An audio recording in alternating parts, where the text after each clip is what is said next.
नमस्कार. आपल्या सगळ्यांचे महाराष्ट्र सोशल न्यूज चॅनलमध्ये हार्दिक स्वागत. चला वळूयात एका नवीन बातमीकडे. आजची बातमी. नाशिक विभागातील गाजलेल्या बोगस शालार्थ आयडी घोटाळ्याप्रकरणी सर्वोच्च न्यायालयात जनहित याचिका दाखल करण्यात येणार असल्याची माहिती आरपीआय मराठा आघाडीचे नेते डॉक्टर पंकज साळुंखे यांनी दिली आहे.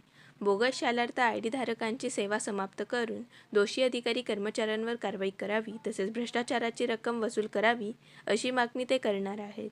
दरम्यान नाशिक रोड सत्र न्यायालयाने या प्रकरणातील 15 संशयित आरोपींचे अटकपूर्व जामीन अर्ज फेटाळले आहेत.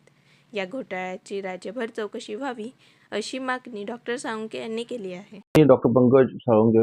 आज आपण येथे जमलेलो आहोत बनावट शालार्थ आयडी प्रकरणाच्या संदर्भात पुढचा पार्ट समजण्यासाठी. तर काल नाशिक रोड सत्र न्यायालयाने 15 लोकांचा 15 जे अटकपूर्व जामीन अर्ज दाखल केलेला होता त्यांचा अर्ज फेटाळलेला आहे. तर त्यात ते फक्त एका मिनिटात मी जे सत्र न्यायालयाने जी ऑर्डर केलेली आहे नाही. हो. काही माननीय सत्र न्यायालयाने जो काही ऑर्डर केलेली आहे ती ऑर्डर इतकी धक्कादायक आहे व इतकी भयंकर आहे. ती ऑर्डर मी तुम्हाला एका मिनिटात जो त्यातला मेन कोट आहे मान्य न्यायाधीश जोशी साहेबांनी केला तो मी वाचून दाखवू इच्छितो. मराठीत सांगतो. ती ऑर्डर इंग्लिशमध्ये होती. आणि एखाद्या देशाचा विनाश करण्यासाठी अणुबॉम्बची गरज नसते. त्या देशाच्या शिक्षण व्यवस्थेत खोलवर भ्रष्टाचार रुजवणेच पुरेसे असते. हा पांढरपेशी गुन्हा आहे. यात खोलवर रुजलेले कारस्थान समाविष्ट आहे. यात उच्च पदावर कार्यरत असलेल्या व्यक्तींना जर संरक्षण मिळाले तर पुरावे आणि कार्यालयीन पुरावे देखील नष्ट करू शकतात. त्यामुळे या सर्वांचे बेल रिजेक्ट करत आहोत.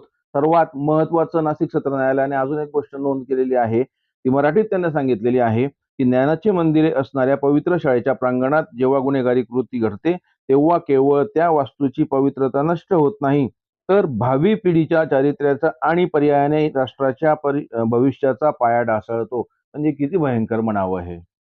अतिशय भयंकर.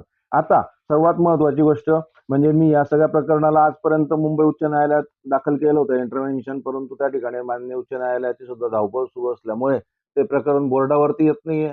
त्यामुळे मला नाईलाजास्तव आता हे सर्व प्रकरण मान्य सर्वोच्च न्यायालय दिल्ली येथे PIL मला फाईल करतो आहे. या PIL मध्ये 2000 जो संदर्भ मी घेणार आहे की 2016 मध्ये पश्चिम बंगाल येथे असाच एक पद्धतीचा जो आता शालार्थ आयडीचा घोटाळा आलेला आहे त्याच पद्धतीचा बनावट शिक्षक भरतीचा घोटाळा 2016 साली घडलेला होता. तर त्यात पश्चिम बंगाल सरकारने पश्चिम बंगाल उच्च न्यायालयाने एक पिटिशन फाईल केलेलं होतं. तर त्याच्यामध्ये पिटिशन फाईल केल्यानंतर त्यामध्ये साधारणतः 25,753 शिक्षक होते की ज्यांना माननीय उच्च न्यायालयाने बडतर्फ केलेलं आहे. त्यांच्याकडून वेतनेतर लाभ कायमस्वरूपी काढून घेतलेले आहेत. त्याच्यामुळे मी या निकालाचा आधार घेऊन PIL फाईल करतो आहे. त्यानंतर जेवढे शिक्षणाधिकारी आहेत त्यांच्या बाबतीमध्ये सुद्धा आजपासून त्यांनी जितकी ताकद लावायची तितकी ताकद लावावी. माझी त्यामध्ये काही अडचण राहणार नाही. देखील मिळणार नाही. ही पहिली भूमिका आज आपल्या पत्रकार परिषदेची. दुसरी सर्वात महत्वाची भूमिका जी आहे की या प्रकरणाच्या बाबतीत मान्य उच्च न्यायालय मुंबईत येथे सुनावणी सुरू होती. त्या सुनावणीमध्ये 264 रीट याचिका दाखल होत्या. त्या 264 मध्ये 263 या शिक्षकांच्या होत्या आणि त्यांनी दडदडीत मागणी केलेली होती की बुवा आम्हाला यातून निष्पाप करावं, सुटका करावी. आणि 264 म्हणजे एक जे पिटिशन होतं त्यात 9 शिक्षणाधिकारी होते. या 9 शिक्षणाधिकाऱ्यांनी सुद्धा यांची जी मागणी केलेली होती की तुम्ही आमच्या बाबतीमध्ये तुम्ही चौकशी करा, SIT चौकशी लावा, आम्हाला हरकत नाही, परंतु आमच्यावर असलेले तुम्ही गुन्हे आता जे दाखल केलेले आहेत किंवा जे होणार आहेत ते होऊ नका द्या. म्हणजे हे किती व्हाईट कॉलर गुन्हेगार आहेत. मग त्यावर माझी मागणी एक होती की हरकत नाही, तुम्ही मागणी करतातच आहेत ना, SITची चौकशीची तुम्ही मागणी करतायत ना, तर माझी मागणी एवढी एकच आहे की ही चौकशी जी आहे ही चौकशी ज्युडिशनल इन्क्वायरी व्हायला हवी.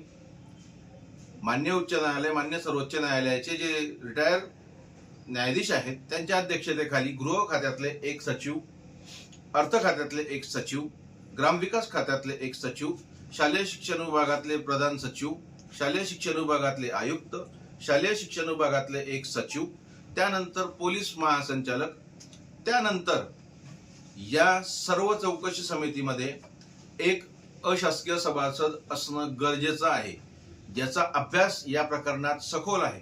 तर त्यामुळे या संपूर्ण प्रकरणात माझी स्वतःची देखील एंट्री या संपूर्ण चौकशी समितीत व्हावी, या प्रकारची मागणी आपण केलेली होती. बातमी आवडल्यास चॅनलला लाईक व सबस्क्राईब करा व दररोज अशा नवनवीन बातम्या पाहण्यासाठी चॅनलला फॉलो करा. धन्यवाद.